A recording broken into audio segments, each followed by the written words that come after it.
Rafale से हुआ भारत को बड़ा नुकसान। घाटे का सौदा रहा राफेल डील। क्या राफेल ले आएगा रूस और भारत के बीच दूरी? सुखोई के आगे कितना दमदार है राफेल? युद्ध ने बदली तस्वीर, क्या भ्रमित हुआ भारत? क्या ड्रैगन को पछाड़ पाएगा राफेल?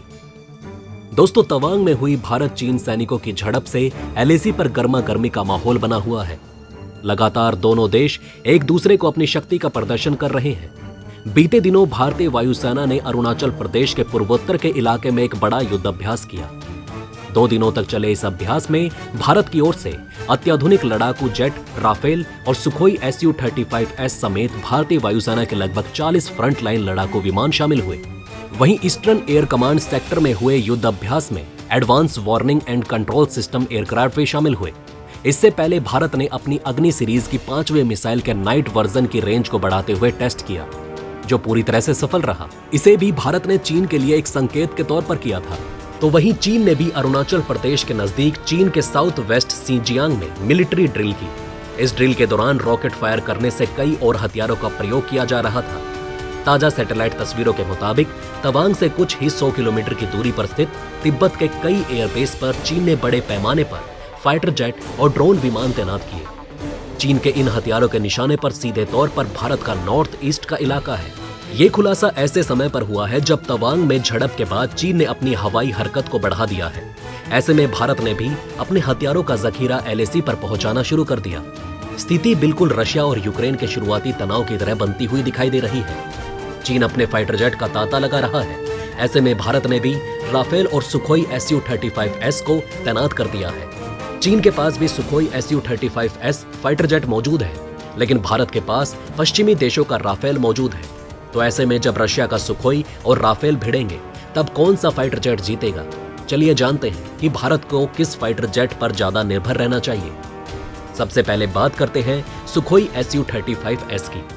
दोस्तों, यूक्रेन की जंग में तबाही मचा रहे रूस के सुखोई Su-35S पर दुनिया भर की नजरें टिकी हुई है। अपनी खूबियों के कारण इसे दुनिया के 5वीं पीढ़ी का सबसे ताकतवर लड़ाकू विमान माना जाता है। सुखोई Su-35S रशियन एयरफोर्स के 5th जनरेशन में अब तक का सर्वश्रेष्ठ लड़ाकू विमानों में से एक है। इस सुपर पैतरेबाजी मल्टीपर्पज विमान को 5वीं पीढ़ी की तकनीकों का इस्तेमाल करके डिजाइन किया गया। यह डिजिटल इंफॉर्मेशन कंट्रोल सिस्टम और एक बेहतर रडार सिस्टम का इस्तेमाल करता है, जो एक ही समय में 8 टारगेट को जबरदस्त ढंग से एंगेज कर सकता है। इस एयरक्राफ्ट की खासियत है कि ये एक दिशा में चल सकता है। मल्टी रोल फाइटर 400 किलोमीटर दूर से अपने टारगेट का पता लगा सकता है और इसका सुपर एडवांस रडार सिस्टम एक साथ 30 टारगेट को ट्रैक कर सकता है। इसके अलावा ये किसी भी वेस्टर्न लड़ाकू जेट के रडार को जाम कर सकता है। अपनी बेजोड़ मोबिलिटी, अत्याधुनिक इलेक्ट्रॉनिक्स टेक्नोलॉजी और हथियार क्षमता से सुखोई Su-35S अपनी पीढ़ी के ज्यादातर पश्चिमी फाइटर जेट जैसे राफेल को कड़ी टक्कर दे सकता है। अब राफेल के बारे में बताने से पहले दोस्तों, सबसे पहले तो आपको ये बता दें कि भारत को उसका आखिरी 36वां राफेल मिल चुका है। दोस्तों, राफेल फ्रांस का 4.5 जनरेशन का अत्याधुनिक जेट विमान है, जो 1.8 मैक की मैक्सिमम स्पीड तक पहुंच भी सकता है। इसमें हथियारों के लिए 14 पॉइंट्स हैं। इसमें 190 किलोग्राम की मिसाइल लगी है, जो 100 किलोमीटर से ज्यादा की दूरी तक मार कर सकती है। इसमें हवा से जमीन पर मार करने वाली मिसाइल लगी है, जिसका इस्तेमाल 70 किलोमीटर की सीमा तक बंकर या किलेबंद टारगेट को तबाह करने के लिए किया जा सकता है।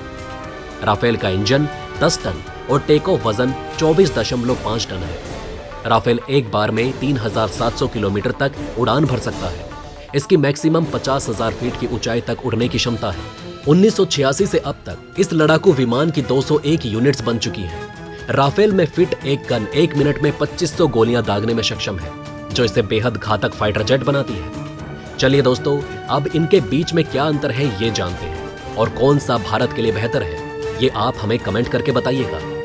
दोस्तों, सबसे पहले तो इन दोनों के प्रोडक्शन की बात करें तो सुखोई का प्रोडक्शन 2007 में शुरू हुआ था, जबकि राफेल 1986 में। लेकिन इसके बाद लगातार दोनों फाइटर जेट के एडवांस वर्जन लॉन्च किए गए। बात करें यूनिट कॉस्ट की तो सुखोई की तकरीबन $85 मिलियन के आसपास और राफेल की पड़ी है $120 मिलियन, यानी कि राफेल यहां पर महंगा है। और अब बात करते हैं रेंज की। दोस्तों, रेंज दोनों की लगभग एक जैसी है। राफेल की तकरीबन 3700 किलोमीटर है और सुखोई की 3600 किलोमीटर है। मैक्सिमम स्पीड, दोस्तों ये एक डिस्कसिंग फैक्टर है। क्योंकि यहां पर सुखोई बहुत आगे चला जाता है राफेल के मुकाबले। राफेल की 1.8 मैक यानी 1912 किलोमीटर प्रति घंटा, लेकिन Su-35 की तकरीबन 2400 किलोमीटर प्रति घंटा यानी कि 2.25 मैक पहुंच जाती है। इसके अलावा सर्विस सीलिंग, जो एक बड़ा अंतर है कि कौन सा जेट कितनी ऊंचाई पर पहुंच सकता है, यहां पर भी सुखोई बहुत ज्यादा नंबर से आगे है। राफेल करीब 50,000 फीट की ऊंचाई तक पहुंच सकता है, लेकिन सुखोई पहुंच सकता है 60,000 फीट की ऊंचाई तक। अगर अब वेट की बात करें तो दोनों फाइटर जेट में काफी अंतर देखने को मिलेगा। राफेल का वेट करीब 10 टन है, जबकि सुखोई का 18 टन वजन है। अगर पेलोड के साथ वजन की बात करें तो राफेल का 24.5 टन और सुखोई का पहुंच जाता है करीब 34 टन। अब बात कर लेते हैं जो मुख्य चीजें हैं, जैसे कि आर्मामेंट। ये हर किसी फाइटर जेट के लिए बहुत जरूरी है। मतलब कि अगर आपको किसी फाइटर जेट की ताकत जाननी है तो वो उसकी दूर तक देखने की क्षमता से पता चलती है। जो जितनी दूर तक देख सकेगा वो उतना ही ताकतवर होता है, और कितना दूर तक मार कर सकता है ये भी उसका डिस्कसिंग फैक्टर है। हथियार प्लेसमेंट की बात करें तो राफेल में 14 हार्ड पॉइंट्स हैं, जबकि Su-35S में हथियार रखने के लिए 12 हार्ड पॉइंट हैं। बात करें अगर दोनों में कौन कौन सी मिसाइल लगी है, राफेल हवा से जमीन और हवा से हवा में मार करने वाली मिसाइलों को ले जा सकता है, जबकि Su-35 air to air, air to surface, anti ship और एंटी रेडिएशन मिसाइल को ले जा सकता है। बात करें अगर दूरी की तो राफेल फाइटर जेट एक बार में 3700 किलोमीटर की दूरी तय कर सकता है। इससे अलग Su-35S एक बार में 2200 मील की दूरी तय कर सकता है और 2800 अगर 2 बाहरी फ्यूल टैंक से सुसज्जित हो। तो दोस्तों, दोनों ही फाइटर जेट की खूबियों और क्षमताओं से हमने आपको वाकिफ कराया, जिसमें कई मानकों पर रूस का Su-35S आगे दिखाई देता है। लेकिन दोस्तों, अगर आज के हालात देखें, जैसा कि हम रूस यूक्रेन युद्ध में देख सकते हैं, तो उसमें यूक्रेन के द्वारा पश्चिमी देशों के हथियारों से सुखोई विमानों को नस्ते नाबूद किया गया। वहीं राफेल का इस्तेमाल अफगानिस्तान, लीबिया, माली, इराक और सीरिया के युद्ध में किया गया है, जहां राफेल का प्रदर्शन अच्छा रहा। तो यहां कई मानकों पर हम साफ रखकर देख सकते हैं। साथ ही भारत सरकार पहले के मुकाबले काफी कम हथियार रूस से खरीदती है, जिसे देखकर रूस ने भी बयान दिया था कि पश्चिमी देशों के महंगे हथियारों के मुकाबले रूस के हथियार भारत को काफी सस्ते और ट्रांसफर ऑफ टेक्नोलॉजी के साथ मिलते हैं। फिर भी सरकार का पश्चिमी देशों के साथ हथियारों की डील करना क्या रूस से दूरी को दिखाता है, या भारत आत्मनिर्भरता के चलते किसी भी देश पर अपनी निर्भरता नहीं साधना चाहता? साथ ही यहाँ चीन भी एक बड़ा कारण बना हुआ है, क्योंकि रूस और चीन काफी करीबी देश है। रूस चीन को अपना भाई बताता है। ऐसे में चीन को काउंटर करने के लिए रूस के सेम हथियार भारत और चीन दोनों के पास है। और अगर दोनों देशों के बीच कभी युद्ध होता है तो रूस न्यूट्रल स्टैंड लेगा, और शायद उस समय भारत को रूस के हथियारों की सप्लाई ना हो। ऐसे में जरूरी है कि भारत पश्चिमी देशों के साथ भी हथियारों के सौदे करता रहे। वैसे आपका इस बारे में क्या कहना है, हमें कमेंट कर अपनी राय जरूर बताएं। बहरहाल दोस्तों, इस वीडियो में बस इतना ही। वैसे आपका इन खबरों के बारे में क्या कहना है, हमें कमेंट करके जरूर बताइएगा। वहीं अगर आप चाहते हैं कि ऐसी इन्फॉर्मेशन ज्यादा से ज्यादा लोगों तक पहुंचे तो इस वीडियो को शेयर जरूर करें, और अगर हमारी ये वीडियो आपको पसंद आई हो तो लाइक करना ना भूलिएगा।